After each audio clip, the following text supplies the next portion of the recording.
A series of unfortunate events. Book the first by Lemony Snicket. The Bad Beginning, Chapter 4.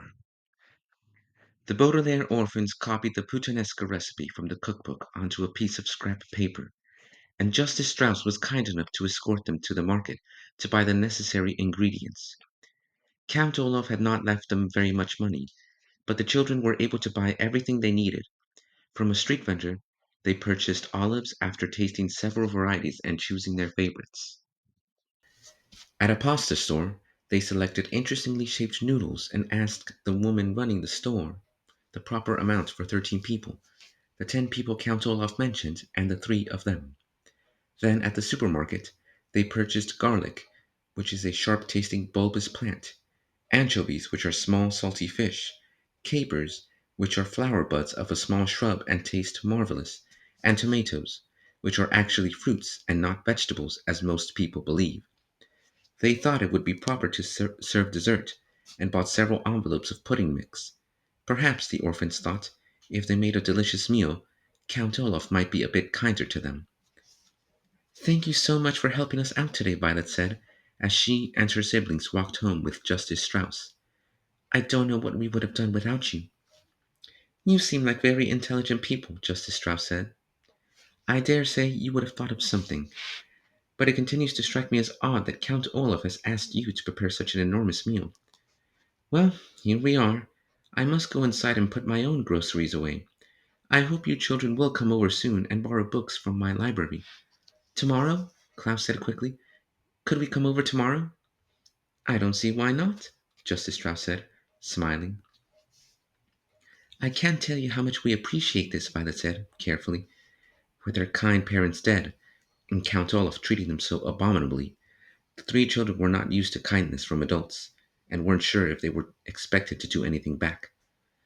"Tomorrow, before we use your library again, Klaus and I would be more than happy to do household chores for you. Sunny isn't really old enough to work, but I'm sure we could find some way she could help you." Justice Strauss smiled at the three children, but her eyes were sad. She reached out a hand and put it on Violet's hair, and Violet felt more comforted than she had in some time. "That won't be necessary," Justice Strauss said. "You are always welcome in my home." Then she turned and went into her home, and after a moment of staring after her, the Baudelaire orphans went into theirs. For most of the afternoon, Violet, Klaus, and Sunny cooked the puttanesca sauce according to the recipe. Violet roasted the garlic and chopped the anchovies. Klaus peeled the tomatoes and pitted the olives. Sunny banged on a pot with a wooden spoon, singing a rather repetitive song she had written herself, and all three of the children felt less miserable than they had since their arrival at Count Olaf's. The smell of cooking food is often a calming one, and the kitchen grew cozy as the sauce simmered, a culinary term which means cooked over low heat. The three orphans spoke of pleasant memories of their parents, and about Justice Strauss, who they agreed was a wonderful neighbor, and in whose library they planned to spend a great deal of time.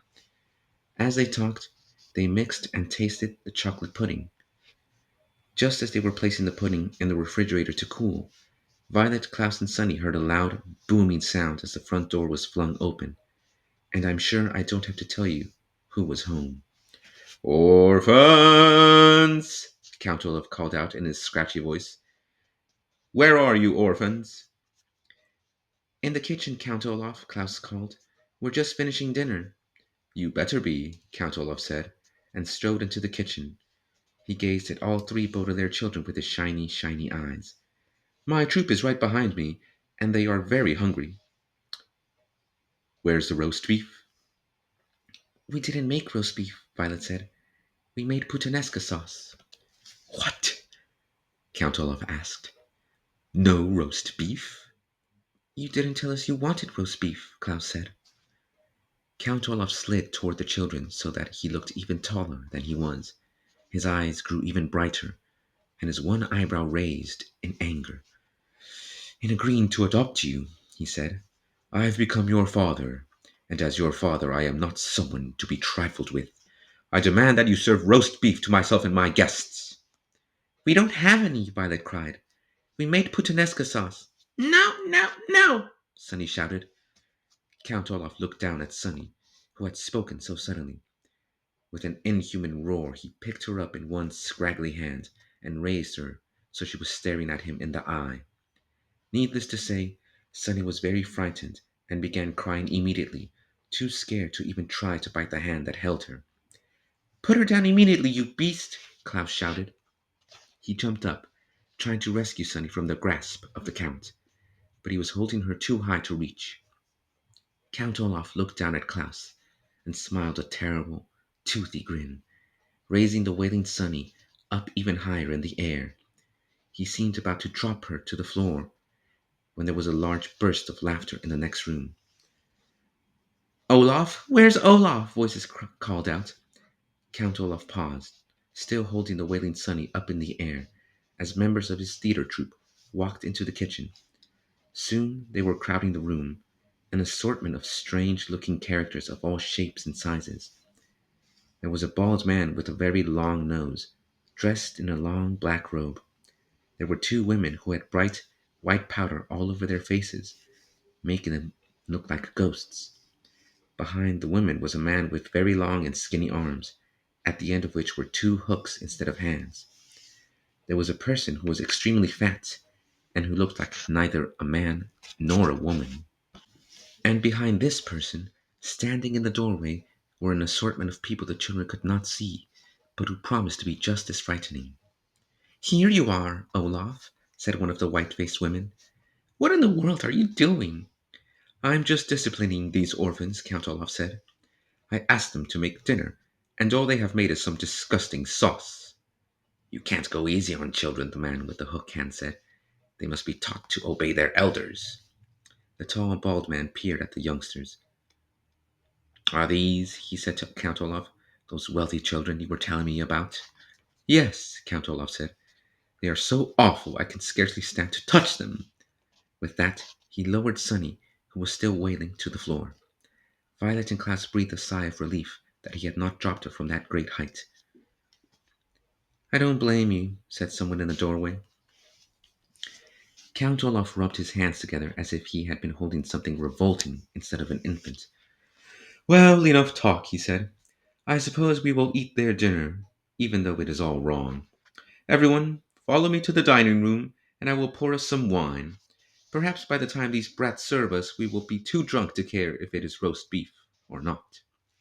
Hurrah! Cried several members of the troupe, and they marched through the kitchen, following Count Olaf into the dining room. Nobody paid a bit of attention to the children except for the bald man, who stopped and stared Violet in the eye.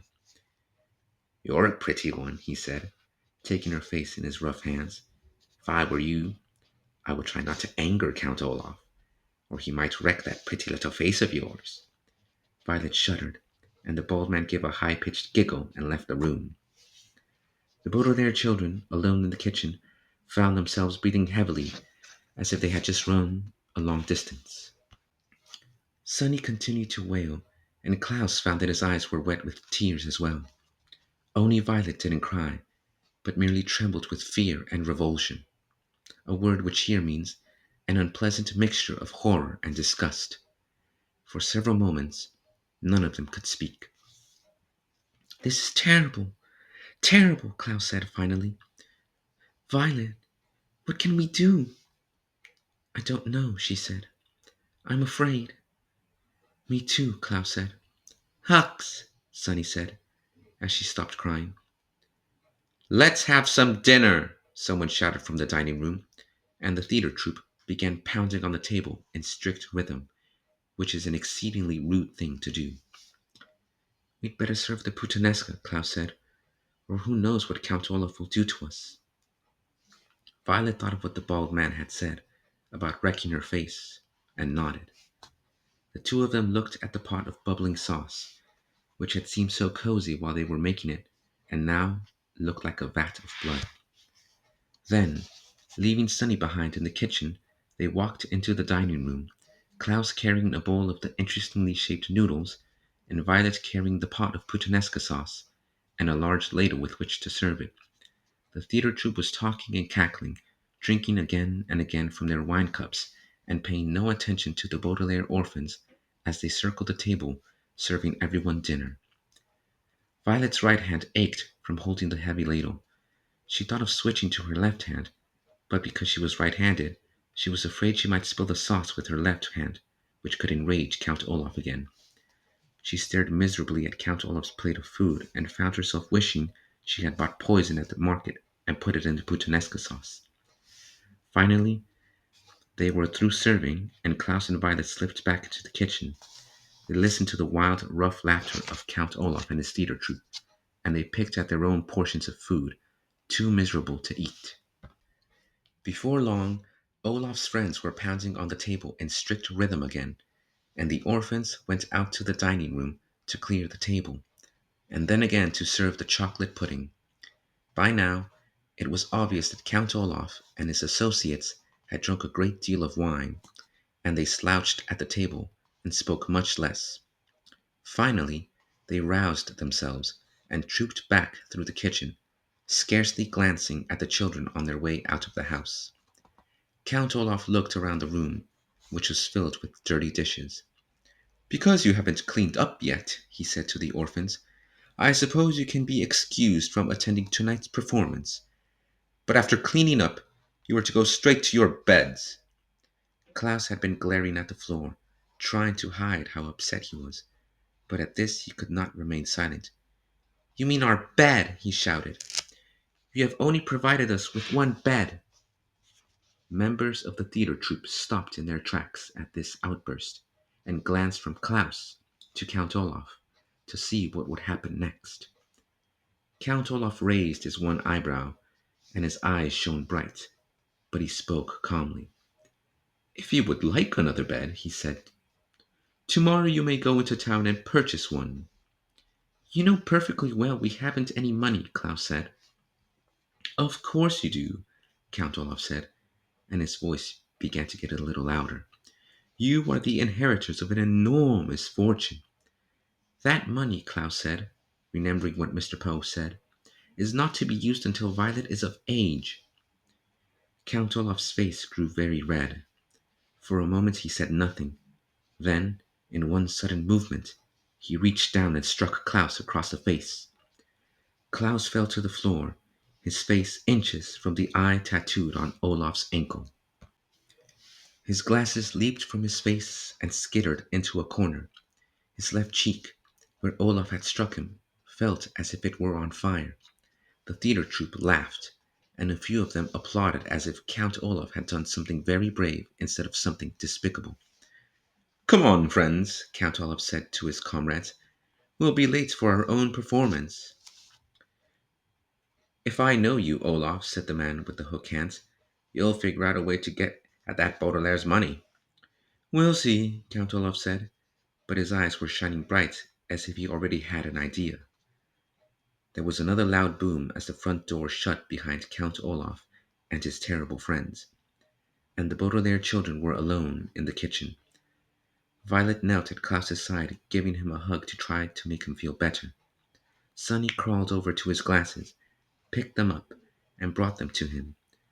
Klaus began to sob, not so much from the pain, but from the rage at the terrible situation they were in.